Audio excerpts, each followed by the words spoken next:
Қайырлы күн, құрметті әріптестер. Назарларыңызға пиза тапсырмаларын биология сабағында қолдануға арналған видео түсірілімді ұсынамын. Жалпы ғылыми жаратылыстану тұрғыдан сауатты адам жаратылыстану ғылымдары мен технологияларына қатысты мәселелерді дәлелдеуді талқылауға қатысуға тырысады. Бұл одан келесі құзыреттіліктерді талап етеді. Ғылымды жай зерттеуден гөрі оны терең танып білу, білім алушылардың өздеріне ұсынылған білімнің мәнін түсінуіне және бұл білімнің дұрыстығы мен сенімділігін бағалауына мүмкіндік беру, оқушылардың ғылым саласындағы басымдықтар мен бағыттарға әсер ететін әлеуметтік, мәдени, экономикалық және саяси формаларды, сондай-ақ шынайы ғылыми зерттеулер жүргізудегі бірқатар тәжірибелерді түсіну арқылы ғылымның тілін түсіну және қолдану қабілеттерін қалыптастыру, оқушыларға сенімді және дәлелді деректер қалай жинақталатынын және ұсынылатынын түсінуді үйрету. Жалпы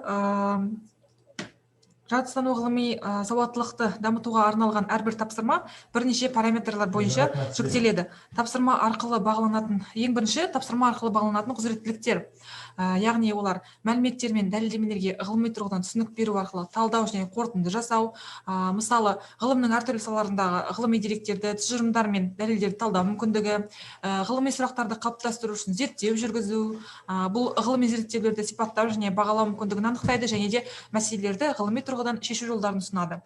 Үшіншіден, түсіндіру, яғни құбылыстарды ғылыми тұрғыдан түсіндіру, бірқатар табиғи және техногендік құбылыстарды тану, бағалау және түсініктеме беру қабілеті ретінде анықталады. Тапсырмада бағаланатын құзыреттіліктің әрбір түрі келесі ғылыми білім типтерінде көрсетілуі мүмкін. Біріншіден, контенттік білім, бұл дегеніміз физикалық жүйелерге, тіршілік жүйелеріне және жер мен қоршаған әлем туралы ғылымдарға қатысты ғылыми мағынаны білу. Екіншіден, процедуралық білім, ғылыми білімді меңгеру үшін қолданылатын әр алуан әдістерді, сондай-ақ стандартты зерттеу процедураларын білу. Үшіншіден, әдіснамалық білім, біздің ғылыми түсінігіміздің ғылыми зерттеу әдістерінің мүмкіндіктерін, олардың негіздемесін, сондай-ақ теория, болжам және бақылау сияқты ұғымдардың мағынасын ұғынуымыздың нәтижесінде қалыптасатын білім. Тұжырымдамалар әрқайсысы жеке тұлғалық, ғаламдық және әлеуметтік бағдарламаларды қамтитын 5 түрлі мәтін бойынша айқындалады. Олар денсаулық, табиғи ресурстар, қоршаған орта, қауіп-қатер, ғылым мен технологиялар аясы. Әр жағдаят 3 деңгейдің біреуінде қарастырылуы мүмкін. Бірінші, жеке тұлғалық, ол оқушының жеке басымен, оның отбасымен, достармен байланысты болуы мүмкін. Екінші, жергілікті немесе ұлттық, осы жердің немесе елдің проблемаларына байланысты. Үшіншіден, жаһандық, бұл тұтас әлемде болып жатқан құбылыстарды қарастырады. Тапсырманың танымдық деңгейі, яғни тапсырмалар 1 деңгейден 6 деңгейге дейін 3 деңгейге бөлінген: төмен деңгей, орташа деңгей және де жоғары деңгей. Және де осы 4 параметр, яғни 4 аспект бір-бірімен өзара байланысты. Кез келген мәліметті алып қарасақ, тұлғалық болсын, ғаламдық болсын, әлде әлеуметтік болсын, ол жеке тұлғадан мынандай бірқатар құзыреттіліктерді талап етеді. Ол құбылыстарды ғылыми тұрғыдан түсіндіру, ғылыми зерттеулерді бағалау және әзірлеу, деректер мен дәлелдемелерге ғылыми түсініктеме беру. Жеке тұлға мұны жүзеге асыру үшін өзіндік көзқарастарын және де білім түрлерін пайдаланады.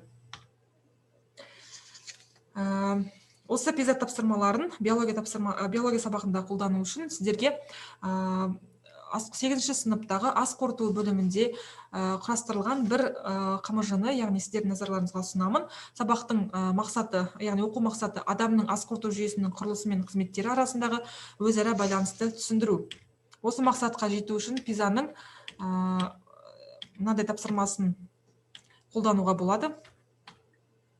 Яғни ас қорыту бойынша эксперимент. Бұл экспериментте спалансаны тамақ бұлшықеттің күш салуымен емес, ас қорыту сөлінің көмегі арқылы қорытылатын дәлелдемекші болды. Бұны дәлелдеу үшін спалансаны, яғни жан-жағы тесілген, қабырғалары тесілген ағаш цилиндрдің ішіне ет салып жұтқан болатын. Және де біршама күннен кейін түтікше оның бойынан бос болып шықты. Осы эксперименттерге төмендегі пайымдамалар берілген, яғни оқушы осыған келіседі немесе жоқ, яғни иә немесе жоқ сөздерін жазу арқылы, яғни экспериментті нәтижесін талқылайды. Яғни спалансаны қабырғасында тесіктері бар ағаш цилиндрді не үшін қолданғанын түсіндіреді. бұл оқушы бұл тапсырманы орындау арқылы мәтінді түсінеді, дұрыс тұжырымды анықтайды, ас қорыту мүшесі мен қызмет арасындағы байланысты түсінеді. Ары қарай бұл спалансин эксперименті бірқатар сынға ұшырайды, яғни цилиндр қуысындағы ет ас қорыту түрінің химиялық әсерінсіз өзі ыдырады деген біршама пайымдаулар шығады.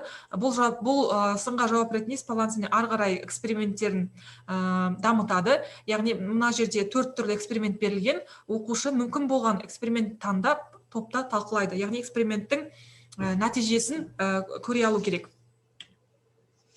Енді осы тапсырманы, PISA тапсырмасын талдайтын болсақ, тапсырма деңгейі 4-ші деңгей, өйткені бұл жерде ас қорыту құбылысы сипатталып тұр, яғни мәтінді түсіну арқылы эксперименттің нәтижесіне болжау жасайды, қарапайым деректерді түсініп, оны күнделікті өмірде пайдалана алатын болады. Қолданылуы бұл контенттік, яғни тіршілік жүйелері болып табылады. Яғни бұл жерде биологиялық білім туралы айтылып тұр, сондықтан ол контенттік білім оның ішінде тіршілік жүйелеріне жатқызуға болады. Контент жаһандық, себебі бұл ас қорыту жүйесі барлық тірі ағзаларда болғандықтан, бұл тұтас әлемде болып жатқан құбылыстарға жатқызылады, яғни жаһандық контентке жатады.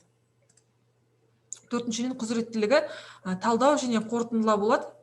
Себебі бұл жерде мәліметтер мен дәлелдемелерге ғылыми тұрғыдан түсінік беріліп тұр, яғни биологиялық білім керек бұл жерде, және де бұл деректер талданып, тұжырымдалып, талдау және қорытынды жасалады.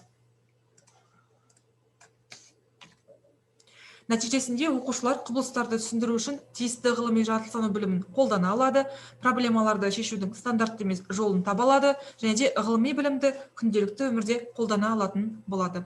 Назарларыңызға рахмет.